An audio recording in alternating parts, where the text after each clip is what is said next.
Hi, my name is Thomas Sobo. I am the developer of ClipExporter. Since Final Cut Pro 10.06, when XML export was introduced, a lot has changed in the XML structure and ClipExporter became unreliable. So I decided to rewrite and redesign ClipExporter from scratch. Now let's see what's new and what has changed. In my own workflows, I used to export QuickTime files only and manually drag them into Nuke or After Effects. Working with these smaller files was necessary since they were easier to archive and easier to share with others. But first and foremost, they were more practical to work with across multiple applications. Having the Final Cut Pro 10 timeline translated to After Effects was nice, but the big files were impractical. ClipExporter 2 introduces the linked mode. Simply select the video exporter and, for example, the After Effects exporter, and if required, add some handle frames. As usual, this generates video files and an After Effects script file. The difference is that After Effects now references the trimmed video clips and not the big source media files which Final Cut Pro 10 points to.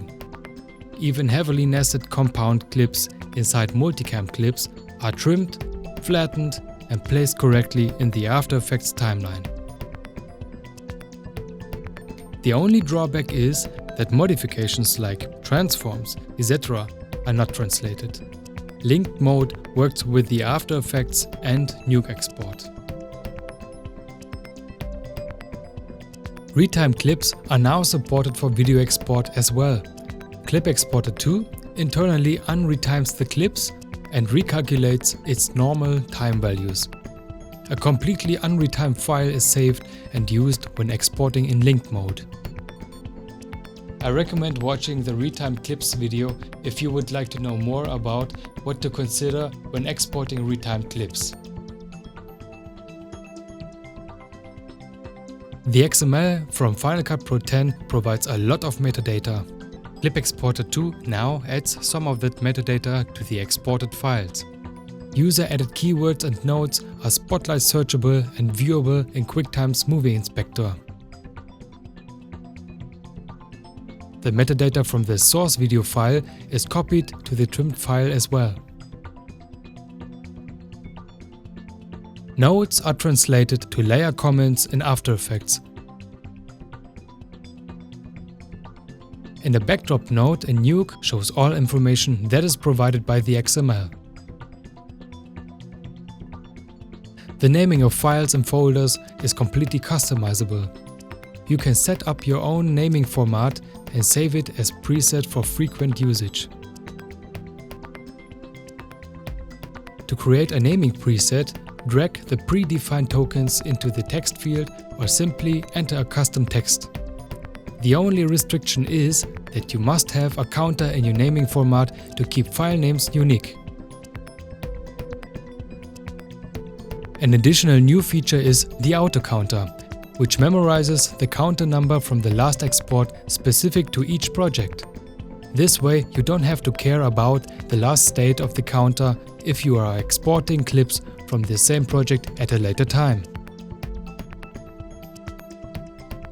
When the export begins, the new log list panel appears, giving you feedback about the export process.